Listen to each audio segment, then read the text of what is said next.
कुछ लोग हैं जो तिरंगा में चांद देखना चाहते हैं, हम चांद पर तिरंगा देखना चाहते हैं। प्रेम वाली बात, हमको तो केवल हिंदुओं में जागृति चाहिए। जात पात और भेदभाव को जड़ से हमें मिटाना है। हमें भारत भव्य बनाना है, हमें भारत दिव्य बनाना है। छुआछूत की करो विदाई, हम सब हिंदू भाई भाई। हम इस देश में कास्टवाद नहीं राष्ट्रवाद चाहते। ये पदयात्रा 80 करोड़ हिंदुओं की कर रहे हैं। हम हिंदुओं के बच्चे और आपके बच्चे सुरक्षित रहें, इस्लामीकरण ना हो इस देश का, गजवा ये हिंद ना हो इस देश का, इस देश में दंगा नहीं गंगा फैले, इसीलिए हम ये पदयात्रा करने जा रहे हैं। इस देश की हिंदुओं की लड़ाई लड़ने जा रहे हैं। 10 दिन की यह यात्रा है। गांव गांव गली गली में जाएंगे, हिंदुओं से एक ही भिक्षा मांगेंगे कि हम सब हिंदू एक हो जाएं और हिंदुओं में एकता आ जाए, और जातिवाद तो हो पर जातियां तो हो पर जातिवाद ना हो। आज दिल्ली के छतरपुर मंदिर से बागेश्वर धाम के पीठाधीश्वर पंडित धीरेन्द्र कृष्ण शास्त्री के नेतृत्व में सनातन हिंदू एकता पदयात्रा की भव्य शुरुआत हुई। यह ऐतिहासिक यात्रा वृंदावन तक पहुंचेगी और आने वाले दिनों में हरियाणा व उत्तर प्रदेश के कई जिलों से होकर गुजरेगी।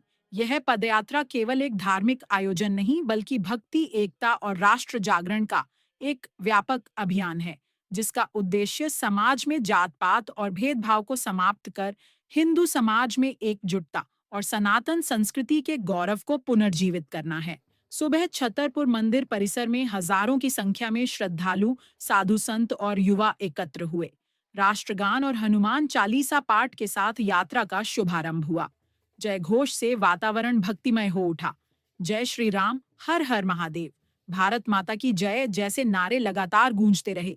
धीरेन्द्र शास्त्री ने अपने उद्बोधन में कहा, यह यात्रा किसी धर्म के विरुद्ध नहीं, बल्कि सनातन धर्म के समर्थन और हिंदू एकता के संदेश के लिए निकली है।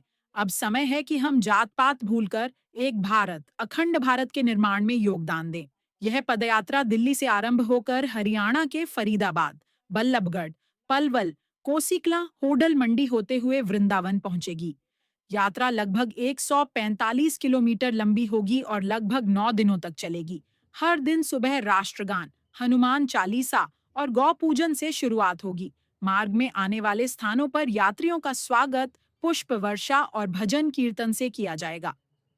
धीरेन्द्र शास्त्री ने कहा कि यह पदयात्रा सनातन समाज के बीच फैली छोटी छोटी दीवारों को गिराने का प्रयास है। उन्होंने कहा, हम किसी के खिलाफ नहीं, बल्कि अपने धर्म और संस्कृति के पक्ष में खड़े हैं। सनातन धर्म करुणा, प्रेम और एकता का प्रतीक है। इसे जाति और मतभेद से ऊपर उठकर जीना ही सच्ची साधना है। पदयात्रा में केवल धार्मिक कार्यक्रम नहीं, बल्कि समाज सुधार का संदेश भी दिया जा रहा है। यात्रा के दौरान नशा मुक्ति, गौ संरक्षण, स्वच्छता, महिला सुरक्षा और पर्यावरण संरक्षण जैसे विषयों पर भी जागरूकता कार्यक्रम होंगे। हर पड़ाव पर स्थानीय युवाओं को राष्ट्र निर्माण में अपनी भूमिका निभाने का आह्वान किया जा रहा है। यात्रा को लेकर दिल्ली से लेकर मथुरा तक जबरदस्त उत्साह देखा जा रहा है। कई स्थानों पर लोग स्वयंसेवक बनकर यात्रियों की सेवा में जुट गए हैं। मंदिर पर मंचीय कार्यक्रम प्रारंभ होगा। इसमें राष्ट्रगान और हनुमान चालीसा के साथ पदयात्रा प्रारंभ होगी। प्रतिदिन 7 शपथ ली जाएंगी।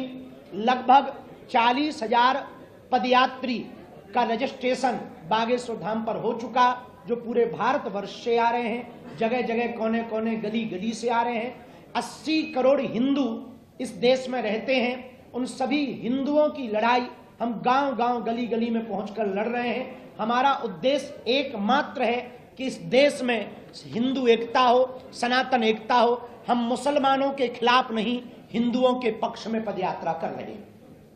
इस पदयात्रा में हम आपको निवेदन करना चाहें कि कोई भी पदयात्री अस्त्र शस्त्र लेकर न आए। इस पदयात्रा में माताओं की सुरक्षा विशेष रूप से हो।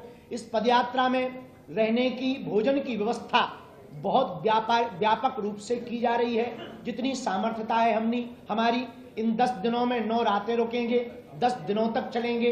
प्रातः काल हनुमान चालीसा राष्ट्रगान से प्रारंभ होगी। इसके बाद पदयात्रा बढ़ेगी। गांव के लोगों से हम मिलेंगे, उनसे हिंदू एकता के लिए संकल्प दिलवाएंगे। मंचों पर संकल्प दिलवाया जाएगा, रोड पर भी संकल्प दिलवाया जाएगा। इस देश के साधु संत महात्मा और अभिनय जगत के लोग और राजपीठ के लोग, सभी लोग इस पदयात्रा में आ रहे हैं। जो जो हिंदुत्व से प्रेम करते हैं, सनातन से प्रेम करते हैं, तिरंगा से प्रेम करते हैं, वो इस पदयात्रा में आ रहे हैं। कुछ लोग हैं जो तिरंगा में चांद देखना चाहते हैं, हम चांद पर तिरंगा देखना चाहते हैं। 16 नवंबर तक दिल्ली से वृंदावन तक 3 प्रदेशों की यात्रा है, दिल्ली, हरियाणा और उत्तर प्रदेश। यह अपने जीवन काल की हम दूसरी पदयात्रा कर रहे हैं। प्रेम वाली बात, हमको तो केवल हिंदुओं में जागृति चाहिए। जात पात और भेदभाव को जड़ से हमें मिटाना है, हमें भारत भव्य बनाना है, हमें भारत दिव्य बनाना है। छुआछूत की करो विदाई, हम सब हिंदू भाई भाई। हम इस देश में कास्टवाद नहीं राष्ट्रवाद चाहते। ये पदयात्रा 80 करोड़ हिंदुओं की कर रहे हैं।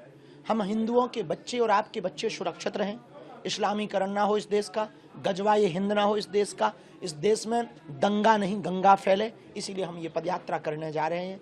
इस देश की हिंदुओं की लड़ाई लड़ने जा रहे हैं। 10 दिन की यह यात्रा है। गांव गांव गली गली में जाएंगे, हिंदुओं से एक ही भिक्षा मांगेंगे कि हम सब हिंदू एक हो जाएं और हिंदुओं में एकता आ जाए। और जातिवाद तो हो पर जातियां तो हो पर जातिवाद ना हो, जाति अहंकार शून्य हो जाए। इसके लिए हम पदयात्रा करने कल 7 नवंबर से सुबह प्रातःकाल 7 बजे से सायं 6 बजे तक पहले जिरखोद पहुंचेंगे, फिर पलवल है, फिर कोसी है, फिर सीकरी है, होडल है, इसके बाद में छठी करा है, 4 धाम छठी करा है, और फिर इसके बाद में बांके बिहारी 16 तारीख को पहुंचेंगे। इस बार तो शास्त्री जी ने तमाम पॉलिटिकल पार्टीज को न्योता भी दे दिया है और आप खुद निमंत्रित कर रहे थे, चाहे वो समाजवादी पार्टी हो, चाहे बसपा हो, सपा हो, सबको आप आमंत्रित कर रहे हैं कि देश सबका है, देश सबका है। जिस पार्टियों में जिन पार्टियों में हिंदू हैं उन पार्टियों की ये पदयात्रा है, इसलिए हमने सबको आमंत्रित किया। इस पर एक अगर प्रमुख एम हो हिंदुओं को एकत्रित करने के भीतर, तो वो क्या रहेगा बाबा बागेश्वर की? भेदभाव मुक्त, छुआछूत, अंग्रेजों पिछड़े की लड़ाई इस देश में खत्म हो जाए तो हिंदू एक हो जाएंगे।